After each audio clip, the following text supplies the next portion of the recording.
Tem gente que já desistiu de 2025. Tem gente que nem começou a tentar de verdade. Tem gente que tá vivendo o ano no piloto automático, tá empurrando a própria vida com a barriga. Mas deixa eu te lembrar uma coisa. Ainda faltam 6 meses pra gente concluir o ano. E 6 meses não são um restinho de tempo no teu calendário, não. Por mais que a gente ache que o segundo semestre passa mais rápido. 6 meses podem ser um ciclo inteiro, pode ser um jogo completamente novo, com regras totalmente diferentes. E hoje eu vou te mostrar como usar os próximos 6 meses como um ponto de virada central na tua vida para você atingir as metas que você se propôs a fazer quando esse ano começou. Eu vou te dar um passo a passo para você atingir as suas metas com estratégia, com método e, claro, com a marca registrada desse canal, que é um exercício prático. Então já dá o like nesse vídeo, se inscreve aqui nesse canal e seja muito bem-vindo. Meu nome é Rafaela Parnes, eu sou a sua psicóloga e mentora e eu tô aqui nesse canal e nesse vídeo para te ajudar a organizar a sua vida, para você atingir os resultados que você tanto sonha e construir o sucesso que você tanto merece. E a primeira coisa que você tem que fazer, se você quer ainda esse ano atingir as suas resoluções de ano novo, é analisar o seu primeiro semestre com honestidade brutal. O que é uma honestidade brutal? Você vai... Deixa eu ajeitar aqui o iPad para eu conseguir escrever. Você vai identificar os seus pontos altos do primeiro semestre. Você vai identificar os seus pontos baixos do primeiro semestre. Com pontos altos, eu digo bons momentos, mas também as suas oportunidades. Quais foram as oportunidades de crescimento, de desenvolvimento que você recebeu no primeiro semestre, que você pode tentar levar para o segundo ou recuperar de alguma forma. E quando eu falo pontos baixos, eu falo de obstáculos. O que aconteceu no seu primeiro semestre que dificultou o seu desenvolvimento? Você vai mapear isso. Você vai realmente analisar o seu primeiro semestre, olhando do ponto de vista da estratégia. O que deu certo na minha estratégia, o que não deu, por que eu ainda não consegui atingir algumas metas, por que eu já consegui atingir algumas, por que eu tentei e parei, o que eu comecei e não fui até o final. Você vai mapear com honestidade brutal. Mas atenção, honestidade brutal não é para você um passe livre, para você ficar se chicoteando, não é para você ser maldoso com você, não é para você ficar se criticando, não é para você ficar se punindo, não. É para você ser realista. Não é para você transferir a responsabilidade do tipo, o meu primeiro semestre foi horrível porque eu não fiz a quantidade de sol que eu achei que fosse fazer e isso de alguma forma afetou a minha performance. Não. Não é para você transferir para outra pessoa ou para algum acontecimento. É para você olhar para você, mesmo que você não tenha 100% de responsabilidade no seu resultado, é para você olhar para você e falar o que eu poderia ter feito diferente, o que dentro do meu controle eu poderia ter direcionado, o que eu consegui dentro do meu controle fazer muito bem e eu posso reproduzir nesse segundo semestre. Então você vai avaliar o primeiro semestre do seu ano a partir dessa ótica. Pontos altos, coisas boas que aconteceram que podem ser oportunidades, pontos baixos, coisas ruins que aconteceram que foram obstáculos, como que eu posso usar as minhas oportunidades para silenciar os meus obstáculos, o que eu já posso antecipar que eu vou reencontrar no segundo semestre, e assim você não deixou passar. Você não jogou tudo fora para começar de novo. Você está usando aquilo que deu certo e já se preparando caso algum desses obstáculos volte a visitar nessa reta final aí do ano. Feito isso, então você já entendeu de onde você está partindo, em outras palavras, você vai revisar as suas metas lá do início do ano. No início do ano, ou as últimas metas que você teve, tá? Você vai revisar para você tentar ter a ótica de elas ainda te representam? Quando a gente fala sobre sucesso, a gente fala de uma construção que acontece diariamente, mas a gente fala de uma palavra altamente individual. A minha definição de sucesso é totalmente diferente da sua definição de sucesso. Talvez sucesso para você seja viajar o mundo, não ter uma moradia fixa, poder conhecer vários países diferentes e se conectar intimamente com várias culturas. Talvez sucesso para outra pessoa seja ter uma grande casa onde ela pode receber os amigos, onde ela pode receber a família. Talvez sucesso para uma terceira pessoa seja ter muitos filhos e construir um núcleo familiar muito grande. Então, sucesso é uma palavra de definição individual. As suas metas, elas têm que estar totalmente alinhadas com a sua definição de sucesso. Então, se sucesso para mim, por exemplo, é ter uma grande família, ter um grande lar onde eu consigo receber a minha família, ter os meus filhos, se sucesso para mim permeia essa definição, as minhas metas precisam estar alinhadas com isso. As minhas metas precisam ser degraus que eu vou sempre subindo na direção daquilo que eu quero. Então vamos considerar o seguinte, deixa eu usar esse espaço de cima. É como se a gente tivesse uma escada. A sua definição de sucesso está aqui, no último degrau da sua escada. É para cá que você está indo. Cada meta tem que ser um degrau. Meta 1, meta 2, meta 3 e meta 4. Você vai subindo até chegar aonde você quer. Então você tem que olhar para as suas metas e realmente refletir se elas ainda te representam, se elas ainda representam a sua definição de sucesso, se elas seguem sendo etapas que você vai subir para atingir, para construir. A meta precisa ser cada tijolinho dessa construção. Então você vai olhar por essa ótica. O que eu coloquei como meta que nem era no final o que eu queria, mas eu achava que era isso que eu queria, porque no popular era isso que eu deveria querer. Então você vai olhar com muita honestidade. Então você já deu o check aqui, você já analisou o seu primeiro semestre, você já sabe de onde está partindo e agora você vai dar esse check, você vai revisar para onde você está indo. Agora que você já revisitou as suas metas e você já sabe aquelas que fazem sentido ou você já até mudou algumas para que ficassem mais alinhadas, você vai escolher a meta, percebe que eu estou falando no singular, estou falando de uma meta que muda o jogo. Ou seja, você vai escolher uma meta estrutural. Você vai pensar em todas as metas que você tem, em todas as metas que você elegeu aí, e você vai ver qual é que causa o maior efeito dominó na sua vida. Qual é a meta que, se eu mudar, ela é tão estrutural, ela vai me dar um resultado que vai ser tão estrutural que outras coisas você vai gerar um efeito dominó. Então, essa meta caindo, ela vai gerando um efeito dominó na minha vida, várias outras coisas boas vão acontecendo e ela vai ser o início de muitas novas ações. Você quer ver um exemplo bobo, mas muito didático para mim? Para mim, a meta mais estrutural que tem é academia.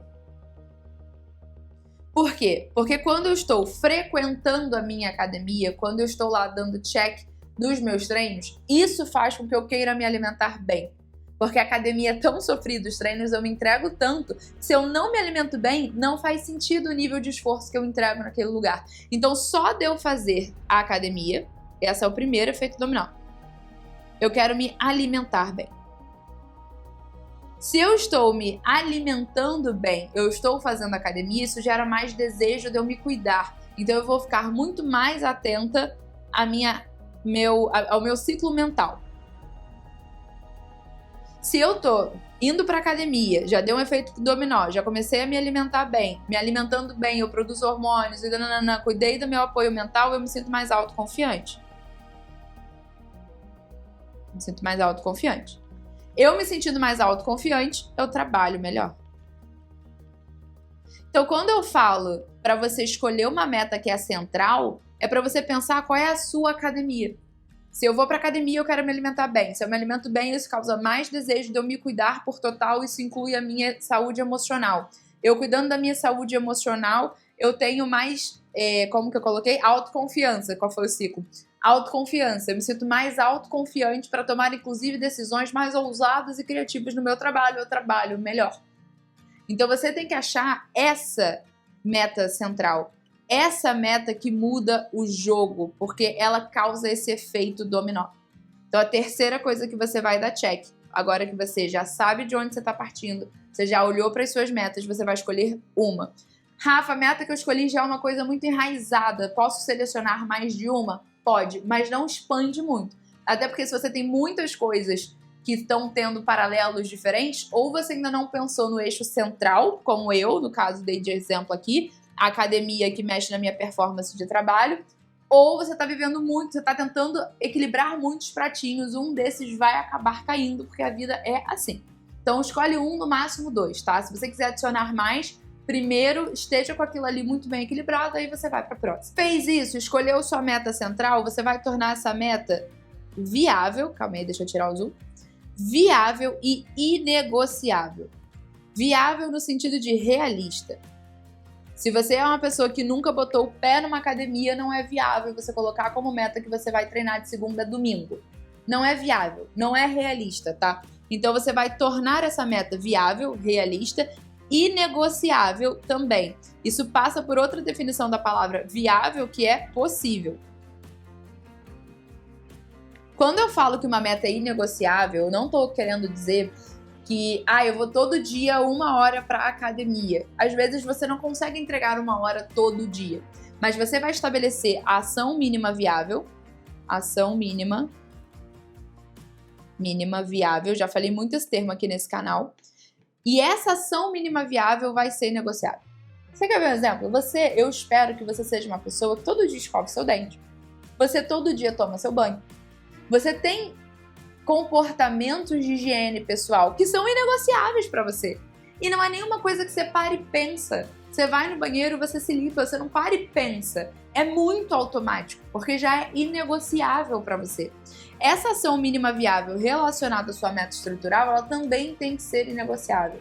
Seja 5 minutos de caminhada, 5 minutos de leitura, 5 minutos de prática religiosa, caso essa seja a sua meta estrutural, não interessa. A ação mínima viável, ela tem que estar viável, como o próprio nome diz, isso significa realista e possível, e ela tem que estar inegociável. Ela tem que estar tão naturalmente inserida na sua rotina que ela vai ficar tão natural para você quanto escovar os dentes e tomar banho. É algo que você faz, não é algo que você tem que pensar em fazer. Para você não é muito concebível a ideia de você passar 3, 4, 5 dias sem escovar seu dente, sem tomar banho, sem ir ao banheiro e não se limpar. Porque para você isso é inegociável, porque já está muito enraizado, inclusive, na sua identidade.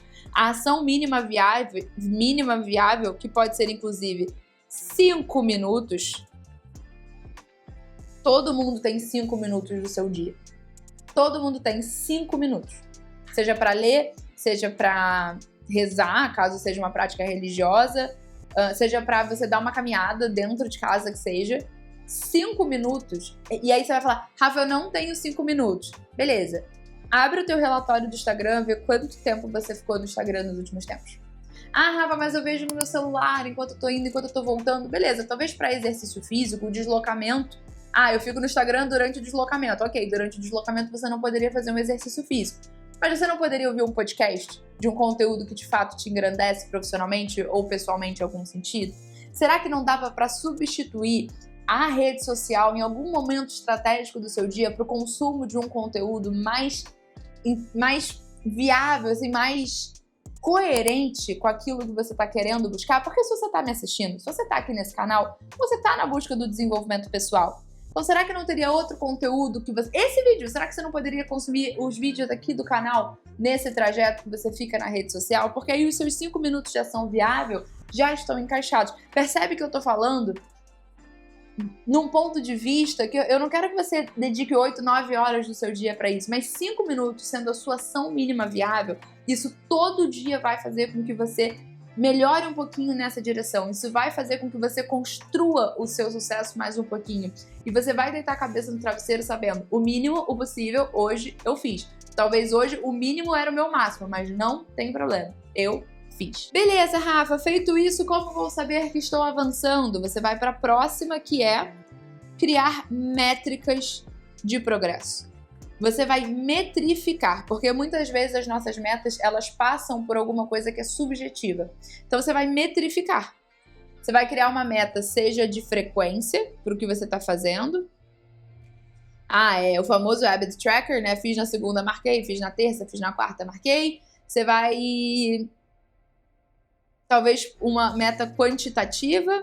Você vai determinar uma quantidade daquilo que você está fazendo e você vai lá dando check também na sua quantidade, numa meta qualitativa, não interessa. Você vai criar uma métrica, você vai criar uma referência que você vai conseguir monitorar para você saber se está dando certo, se não está, se essa meta não era tão estrutural quanto você achou que fosse, ou se ela é ainda maior do que você achou que seria, se esse plano de ação está sendo coerente, se ele não está gerando resultado, se está dando tudo certo, mas está no ritmo um pouco mais lento, você precisa olhar ou para mudar o teu objetivo no final, para respeitar o ritmo, ou para acelerar o ritmo, não interessa. Você vai criar uma métrica para você saber que você está progredindo e saber o momento certo de fazer um ajuste no seu plano de ação. E você saber a métrica certa para o seu progresso, porque também não adianta você escolher uma métrica aleatória que não vai fazer sentido para aquilo que você precisa acompanhar. Saber a métrica certa, saber escolher isso é tão sagrado, faz tanta diferença que eu dei uma aula lá no Construa Seu Sucesso só sobre métricas, ensinando a escolher, dando diversas opções de métricas para você escolher aquela que faz mais sentido, sabe? Ensinando a encaixar o momento do dia ou o momento ali do teu período que você vai olhar para a tua métrica ou que você vai mudar a sua métrica. Isso é tão importante que isso é uma aula dentro do Construa Seu Sucesso, que é o meu curso de desenvolvimento pessoal. E é claro que a gente não fala só das métricas lá no Construa Seu Sucesso. A gente dá um passo para trás, a gente primeiro ensina você a enxergar o sucesso que você quer construir, o sonho que você tem, transformar ele num objetivo, para então ele virar uma meta, para então ele virar um plano de ação palpável e metrificado. Construa Seu Sucesso, ele te leva por todas as etapas desse caminho, com o meu acompanhamento real, porque toda semana eu tô lá no grupo querendo saber dos meus alunos, nós temos a live, você tem diversos outros recursos para construir sucesso. Então, se você quer fazer do segundo semestre o ponto de virada de chave, o Construa Seu Sucesso está esperando por você. E o link para você virar um CSS está aqui na descrição desse vídeo. Agora que você tem uma métrica para monitorar o seu progresso, você vai criar uma versão do seu plano para o dia que tudo der errado, porque você vai viver o dia que tudo vai dar errado, isso é normal, bem-vindo ao clube da vida real e não da vida de Instagram. Você vai viver o dia que tudo vai dar errado e é muito importante que você tenha um plano para isso. Tanto que eu já falei várias vezes aqui nesse canal também que você não pode ter uma rotina, você tem que ter no mínimo 3 versões da sua rotina. A rotina ideal, realmente para o dia que tudo der certo e o sol nascer na temperatura que você queria. Uma rotina curta para o dia que você se atrasou para alguma coisa, então você vai ter que reduzir as coisas para fazer tudo que você faria num tempo menor. E a rotina de emergência, que é o dia que tudo deu errado. Eu já contei também aqui nesse canal que teve há um mês atrás, se eu não me engano, a minha cachorrinha ela teve uma crise de estômago, ela teve uma gastroenterite muito intensa, ela ficou muito mal. E por 7 dias eu tinha que levar ela todos os dias ao veterinário para tomar soro, para tomar remédio. Foram 7 dias em que eu apliquei a minha rotina de emergência. Porque não dava para eu fazer tudo que estava proposto. A minha prioridade era a melhora da Racuninha, ela já tá muito bem, por sinal. Muito obrigada a todos que deram apoio lá no Instagram. Inclusive, se você não me segue no Instagram, aproveita para me seguir agora. Também não esquece de se inscrever aqui nesse canal. Aproveita para você já aqui se inscrever, ativar o sininho para você não perder mais nenhum vídeo. Mas eu tive que aplicar o meu protocolo de emergência. E o que consiste o protocolo de emergência? Na semana curta, você vai tentar fazer tudo que você já faria na semana ideal com menos tempo. Na de emergência, você vai ver literalmente o que é prioridade. O que eu não posso terminar a semana sem entregar. Então, o que depende exclusivamente de mim. Eu não consigo delegar nem pedir favor para ninguém. Eu preciso colocar a mão na massa e fazer. Então, é isso que você faz na sua rotina de emergência. Foi isso que eu fiz durante os 7 dias que a dona moça Hakuna estava mal. Mas eu tinha um plano pro dia que tudo desse errado. Então, é claro que eu estava frustrada. Muito mais frustrada pela Hakuna passar mal e eu não poder fazer nada além do que eu já estava fazendo. Mas pelas coisas estarem se embolando e aquilo ali ser mais um problema para eu ter que lidar. Mas você ter um plano para os dias que der errado faz com que você tenha a sensação de dever cumprido até no dia mais caótico, porque você vai viver dias caóticos. E se você está preparado para ele pode não ser tão caótico quanto você acha que ele seria. E o 7º check que a gente vai dar nessa lista para você atingir as suas metas, atingir as resoluções de ano novo até o final desse ano você vai fazer o ambiente que você está inserido trabalhar para você, nesse caso, ambiente físico, tá? Tô falando aqui do ambiente físico, não do social nem do mental.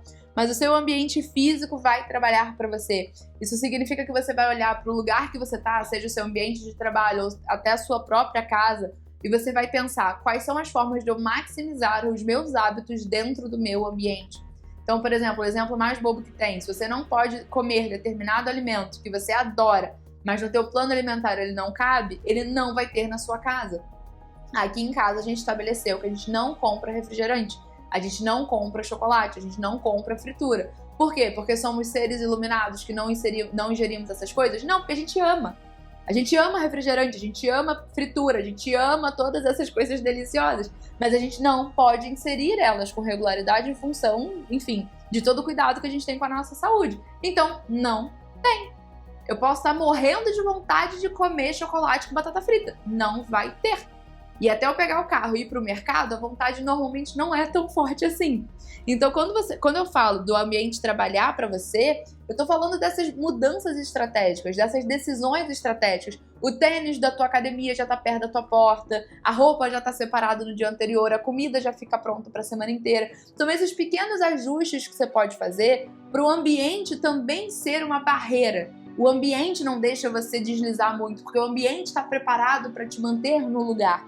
E isso é uma coisa que só você vai saber dizer. Só você sabe olhar para tudo que a gente já fez, os 6 passos que a gente deu até agora, analisar todos eles com calma e ver como que o ambiente pode maximizar o meu resultado. Nos dias que tudo der errado, como que o ambiente pode me ajudar a fazer tudo dar certo. Por exemplo, aqui também em casa a gente estabeleceu que todo dia a gente faz um pouquinho em prol da limpeza. A gente não tem um dia para fazer uma grande faxina. Todo dia a gente faz um pouquinho, porque o ambiente organizado melhora na produtividade. Isso já é um estudo científico que prova que você estar num lugar organizado aumenta a sua performance, porque o teu cérebro gasta menos tempo. Então essa foi uma decisão tomada para o ambiente trabalhar para nós. Então você tem que olhar para tua casa, para o teu escritório, para onde for, para o teu quarto que seja, e se perguntar como é que eu faço esse espaço ser o controlador oficial do meu caminho reto para o meu sucesso. Porque se você depender de força de vontade, você vai falhar. Mas se você conseguir usar o seu ambiente como seu aliado, você vai automatizar a sua construção de sucesso. Agora, não adianta você pegar tudo isso que eu te falei, você talvez esteja num pico de energia muito grande, começar e não terminar. Se você quer de fato usar esses 6 meses do ano para realizar as suas metas, você não pode perder para sua procrastinação. E para você não perder para sua procrastinação, você tem 2 opções. A primeira é vir logo para Construir Seu Sucesso, que a gente tem um módulo exclusivo para falar de procrastinação. Mas se você sente que o momento não é agora, não tem problema. Então você precisa assistir esse vídeo aqui, porque nele eu te ensino na prática o que é a procrastinação, eu te faço entender esse padrão mental que tá te boicotando e te dou um guia para você vencer, para você superar esse padrão de uma vez por todas. Então se você não quer procrastinar os 7 passos que eu te dei, eu te espero aqui.